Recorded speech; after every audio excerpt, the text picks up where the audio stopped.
the United Nations gives me an opportunity to share our thoughts on the major challenges of today. As you are aware, the unprecedented health crisis generated by the COVID-19 pandemic, which remains significant, has completely disrupted our societies, our economies, and our coexistence. The development of several vaccines through international collaboration and the ongoing vaccination campaigns in many countries are a beacon of hope for humanity. Vaccination is the only truly effective way to stop the spread of the virus. Mr. President, combining all our efforts to end the coronavirus pandemic is, in my view, an opportunity to overcome other major crises facing humanity.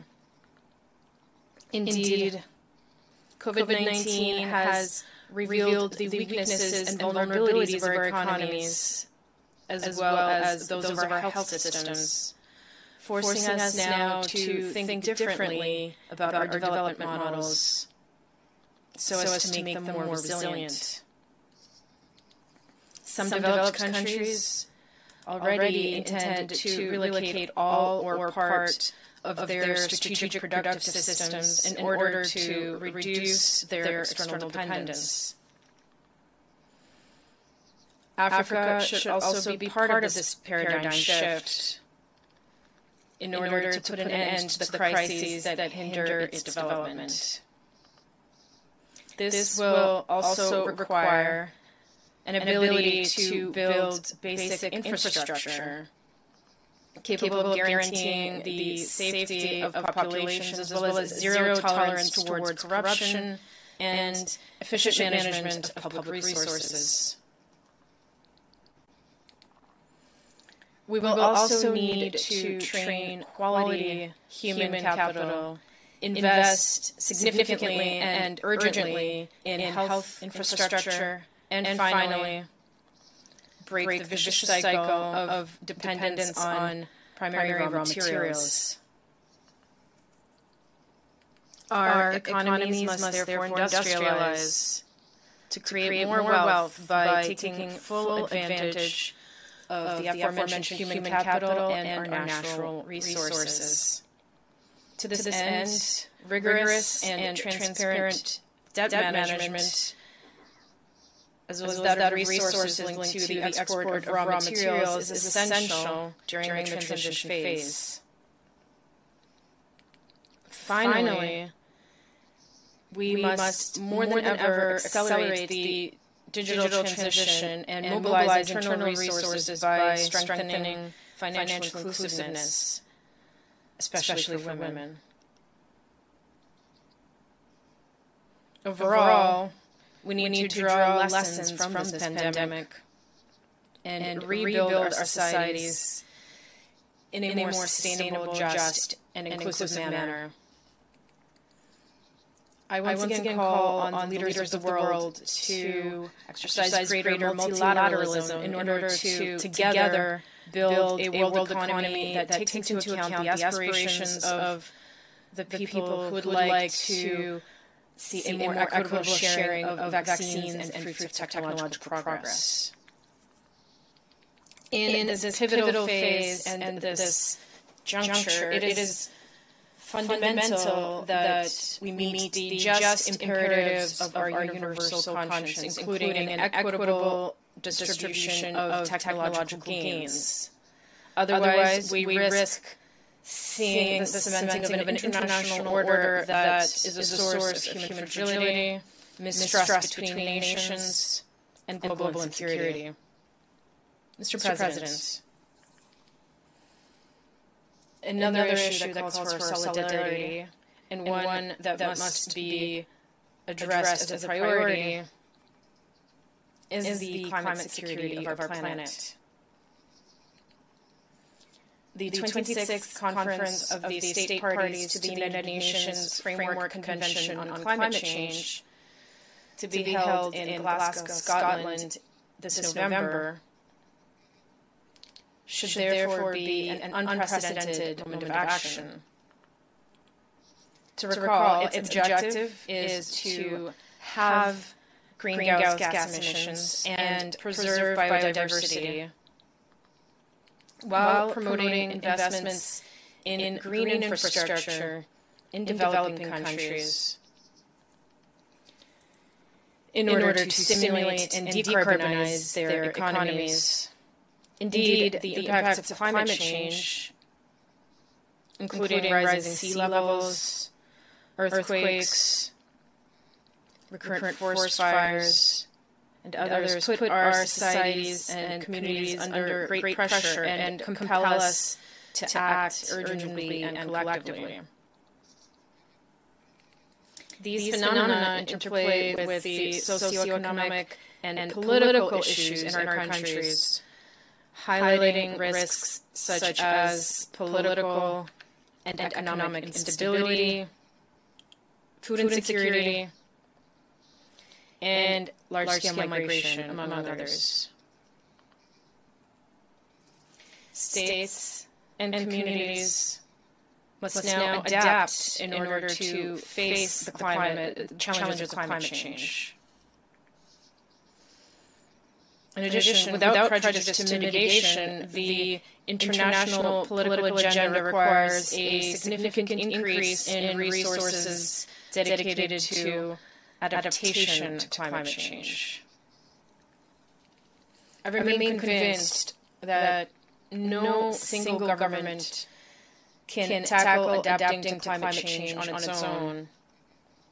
International cooperation is therefore essential, in my opinion, to support local action, both as a means of strengthening international security and achieving sustainable development goals.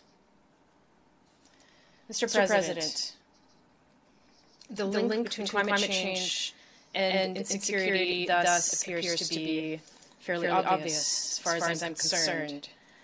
As you are aware, Gabon has always been committed to peace and climate security. This commitment will remain unwavering throughout my country's mandate as a non-permanent member of the United Nations Security Council for the period 2022-2023. While rejoicing in the confidence of the international community, I would like to reiterate my firm willingness to work hard on the process of silencing the guns everywhere and to resolutely place our action in the context of a permanent search for a global consensus, promoting the security, dignity, and prosperity of the peoples of the world. Gabon will seize every opportunity to call for an advent of a more just international order, marked by a reform of the UN Security Council, which includes both equitable representation within the Council and an improvement of its working methods, in line with the African Common Position expressed by the Azulini Consensus and the Sierra Declaration. Along with greater international solidarity and the expected reform of the Security Council, the revitalization of the work of the General Assembly and of ECOSOC must also be carried out in order to breathe new momentum into our organization. These reforms are essential as they are able to significantly impact the achievement of several sustainable development goals by 2030, including responding to the legitimate aspirations of the African peoples contained in Agenda 2063. Mr. President, the hope of sustainably rebuilding our governance models and meeting the needs of the planet requires respecting and fulfilling the commitments made. I refer in particular to the transfer of clean technologies and improving access to renewable energies in order to speed up transition to a low-carbon industry that respects the environment. The implementation of these commitments is key to supporting the efforts of countries like Gabon, which has substantially mobilized domestic resources in the implementation of projects to adapt to climate change and preserve biodiversity. As part of its investment in climate security, Gabon annually sequesters the equivalent of 140 million tons of CO2 while it emits only 35. Thus, with a difference of more than 100 million tons of carbon each year, Gabon's action is decisive for the future of all mankind. The recognition of Ivindo National Park as a World Heritage Site, following the same for Lope Park, affirms the universal and exceptional value of our protected areas. I would like to take this opportunity to thank all of our partners and friends and all of those who, through their multifaceted support, are accompanying our efforts to conserve and sustainably manage our forests. Mr. President, like many oil-producing countries, Gabon has been hit hard by the impact of the drastic drop in commodity prices. This situation has led to a slowdown in our economic activity. In this context, I instructed the government to set up a transformation acceleration plan. This program aims to revive our economy by accelerating the transition to a post-oil paradigm and emphasizing new engines of growth whose potential could be increased. These include the mining, forestry, and agricultural sectors. In addition, Gabon is strengthening its energy capacity through the upcoming completion of new solar and hydroelectric power plants in order to give new impetus to its industrialization process. Beyond infrastructure development, the intended effect of the implementation of this recovery plan is to ensure fiscal adjustment and promote the private sector as levers for diversification and transformation of our national economy. In the education sector, the government is continuing to mobilize significant resources in order to optimize the education system and bring it into alignment with the demands and the real needs of the labor market. Mr. President, inclusion is another major concern in the policies of my country. This is the thrust of the equal opportunity policy that I have promoted in favor of more equitable development, with particular focus on the empowerment of women and young people, while ensuring that no one be left behind. Regarding the issue of parity, Gabon is one of the countries in Africa where women are the most present and represented in public life. The Prime Minister, President of the Senate, President of the Constitutional Court, Mayor of Libreville, governors, among others. All of these positions, among the most prestigious in the Republic, are held in my country by women, in whom I reiterate my full confidence. It is my first firm conviction that in a globalized and competitive world, gender parity is a matter of social justice, equality, equity, and efficiency. Indeed, a country must be able to identify its talents and its skills, to leverage them, and to promote them without any gender distinction. Mr. President, development cannot be sustainable without peace and stability. Yet, unfortunately, peace continues to be threatened in many parts of the world. The price of instability caused by terrorism or armed groups is particularly heavy for many African countries, which are forced to devote substantial resources to these phenomena that are sustained, among other things, by the illicit trade in small arms and light weapons and wildlife trafficking. A comprehensive, united approach appears essential to me in this fight that we wage against these sources of instability and fragility in a number of regions of Africa. We must realize that any threat against one nation constitutes a threat against all. Mr. President, Gabon remains resolutely engaged with the United Nations as it has always been in the promotion of stability and peace on the continental level in Central Africa and particularly in the Central African Republic. Security sector reform should be supported in the Central African Republic in order to enable the country to equip itself with national defense and security forces with appropriate human, material, and logistical resources. The goal is to allow for the force's strategic deployment throughout the entire territory of the country in order to restore state authority, ensure the security of people and property, and promote the returns of displaced IDPs and refugees.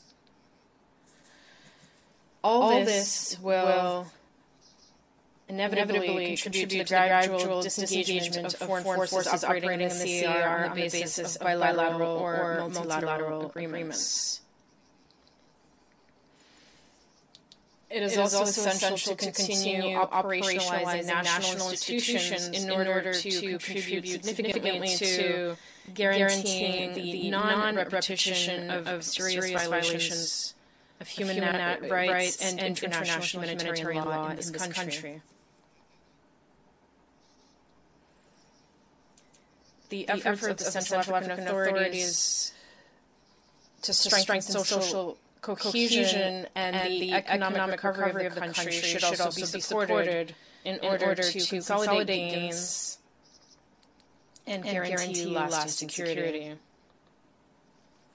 To this end, we call on the international community and donors to maintain providing adequate financial support in order to ensure stability and restore hope to the Central African people. Mr. President, building a better world will always be a shifting target as long as a number of people remain subject to unfair sanctions. I would therefore like to reiterate a solemn appeal for the total lifting of the embargo, which has been severely affecting the Cuban government and people for several decades. In conclusion, it is my pleasure to reaffirm Gabon's commitment to multilateralism and greater international solidarity, which remain, and I am convinced of this, our most secure assets for building a more resilient organization, one that is able to cope effectively with the challenges and threats facing humanity. Thank you.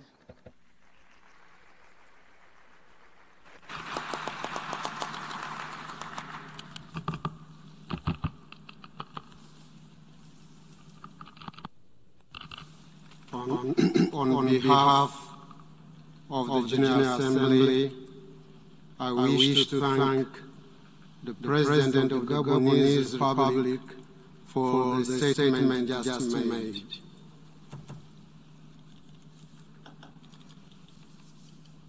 the Assembly will hear an address by Our Excellency Samia Suluhu Hassan, President of the United Republic of Tanzania. I request protocol to escort Our Excellency.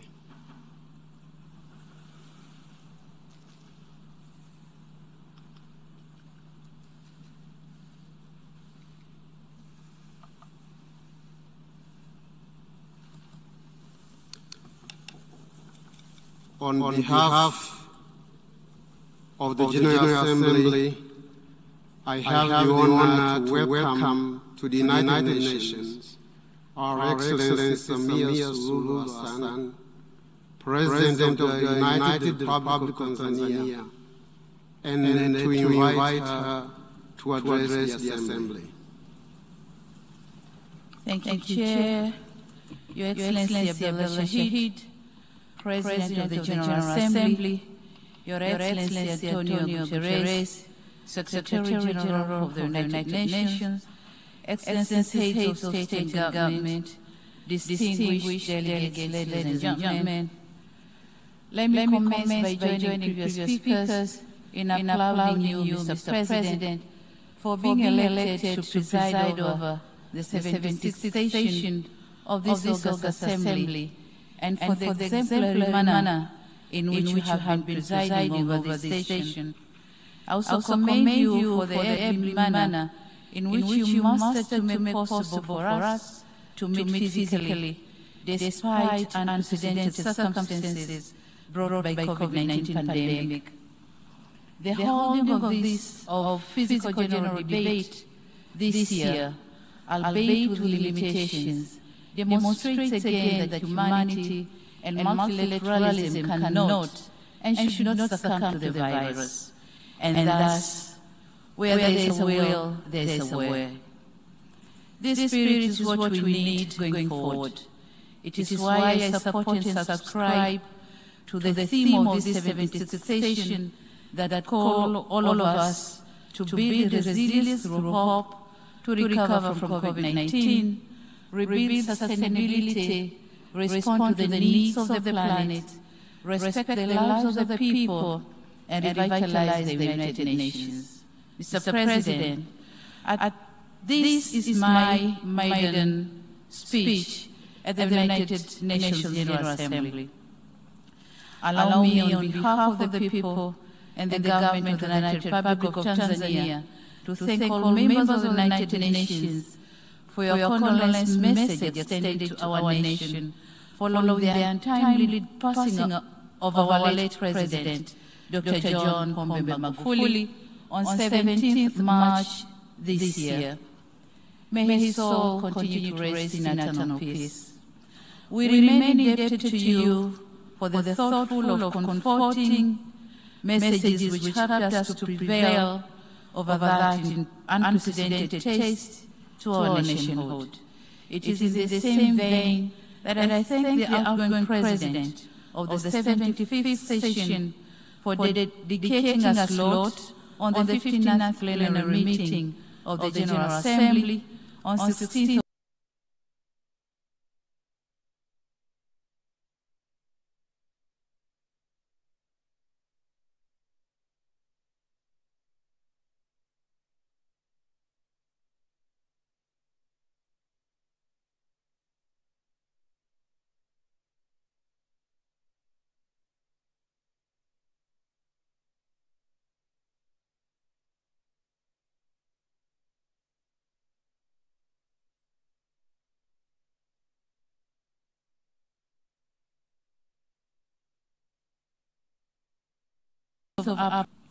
Mr. President, COVID-19 pandemic has reminded us how vulnerable we are as individual countries, regardless of our size, wealth, or geography. As we meet here today, we have less than a decade ahead to meet our collective commitment to achieve the Sustainable Development Goals. I note with great regret that according to the Sustainable Development Goals report of 2020, right now, the world is not on track to achieve the 2030 agenda, mainly due to adverse impact of COVID-19. The report further shows that in some areas, this pandemic has even reversed the progress that was already achieved years back.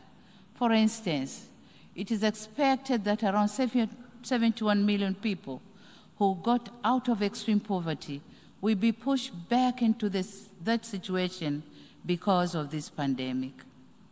What is depressing is the fact that these impacts are not felt evenly. We in the developing world are the most affected.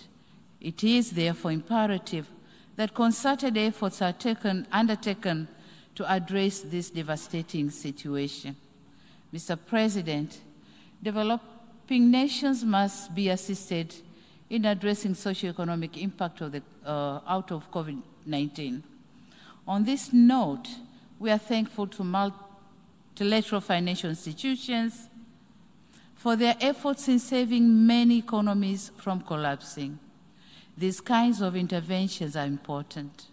We cannot afford to take refuge on the onset of COVID-19 as an excuse for not making sufficient progress on achieving the Sustainable Development Goals. Mr. President, Tanzania has not been spared by COVID-19. After the onset of the pandemic, we in Tanzania, and I believe in many other developing countries, were stuck in the twilight of protecting lives and protecting livelihoods. Measures advocated by the World Health Organization were geared towards protecting lives. However, in an economy like Tanzania, consisting of a bigger proportion of people living on subsistence economy, whom we need to keep them afloat, my country therefore adopted all necessary measures to curb the spread of COVID-19, including joining the COVAX facility to ensure that Tanzania gain access to the COVID-19 vaccine. The vaccination campaign has started in July this year with the most vulnerable communities and later on other age groupings. Mr. President, globally, when COVID-19 vaccines were being developed, some of us were hopeful that this would mean something good to all of humanity. Nevertheless, we have come to learn that the virus is moving faster than the global production of distribution of vaccines. And the vast majority of vaccines have been administered in high and upper middle income countries. With the current pace, it is less likely that we'll meet the WHO threshold of vaccinating at least 40% of people in every country by end of 2021, and at least 70% by the first half of 2022. The level of vaccine inequity that we see is appalling.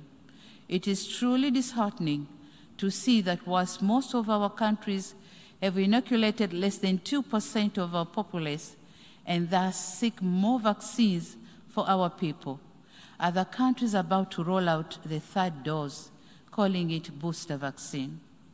We tend to forget that nobody is safe until everyone is safe. It is indispensable that countries with surplus COVID vaccine doses share them with other countries. On another note, it is our humble request that the patent rights on COVID-19 vaccines should be waived for developing countries so that they can afford to produce the vaccines. This is not only a necessary move to end this pandemic, but also the right thing to do in order to save humanity. Mr. President, on economic fronts, the United Republic of Tanzania, like other countries, has not been spared by the effects of the COVID-19. Before the pandemic, our economy was growing at the steady rate of 6.9% compared to the current growth rate estimated at 5.4%. We are now embarking on reviving the tourism sector, which was badly affected because of travel restrictions put in many countries put in many countries as means to curb the spread of COVID-19. While slowly trying to revive most economic activities suffocated by the pandemic, the government continues to work hard to improve the business environment and attract more investment. Aware of the nexus between economic growth and governance, we managed to maintain peace and political stability with a vibrant democracy and institutionalized good governance practices, upholding rule of law and human rights. Mr. President, I wish to take note of the Secretary General's report on our common agenda, which raises key issues of our common concern, such as gender equality, climate change, and youth development. On gender equality, COVID-19 is threatening to roll back the gains which we have made. As the first female president in the history of my country, the burden of expectation to deliver gender equality is heavier on my shoulders. It is for this reason that I commend the initiative by the UN Women, France and Mexico to organize the Generation Equality Forum that took place in Paris in June this year, whereby my country volunteered to champion for women's economic rights and justice. Aware that being passionate about gender equality is not sufficient, my government is reviewing policy and legal frameworks in order to come up with actionable and measurable plans to ensure economic empowerment of women, but also other aspects pertaining to gender equality and gender parity. We are also working on designing and implementation gender-responsive macroeconomic plans, budget reforms, and stimulus packages with the objective of reducing the number of women and girls living in poverty. Mr. President, the challenges of climate change are really affecting livelihoods, peace and security, and forceful displacement of our people. Tanzania government spends 2 to 3% of GDP to mitigate and build resilience of communities. And this is a lot in a country which is still grappling with poverty coupled with the emergency of the COVID-19 pandemic. The pandemic has compromised our capacity to respond to harmful impact of climate change. Therefore, our actions today determine the future of our planet in terms of climate change. And in this regard, I call for transparent modality for financial disbursement and emphasize that developed countries should fulfill their commitment to contribute $100 billion annually by 2025 so as to facilitate the implementation of the Paris Agreement. Mr. President, in conclusion, I wish to echo my country's commitment in pursuing the principles of multilateralism as enshrined in the Charter of the United Nations. I urge other nations to continue supporting this august institution. The onset of COVID-19 has given to all of us a lesson that we are deeply intertwined and that unilateralism will not get us anywhere when it comes to challenges that transcends our national boundaries.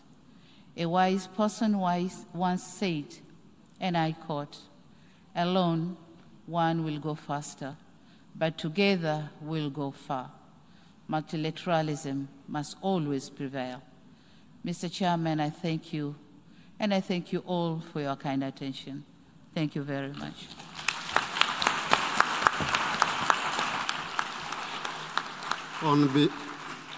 On behalf of the General Assembly, I wish to thank the President of the United Republic of Tanzania for the statement just made, and I request protocol to escort Her Excellency.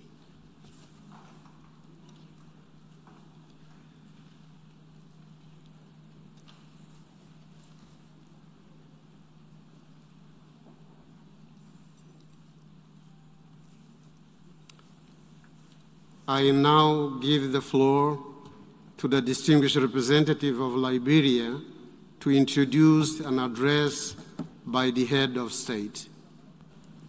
Mr. President, Excellencies, distinguished delegates, it is my distinct honor and pleasure to introduce a pre-recorded statement of His Excellency, Dr. George Manawia, President of the Republic of Liberia. I thank you.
Rais wa Tanzania Samia Suluhu Hassan azungumza kwa mara ya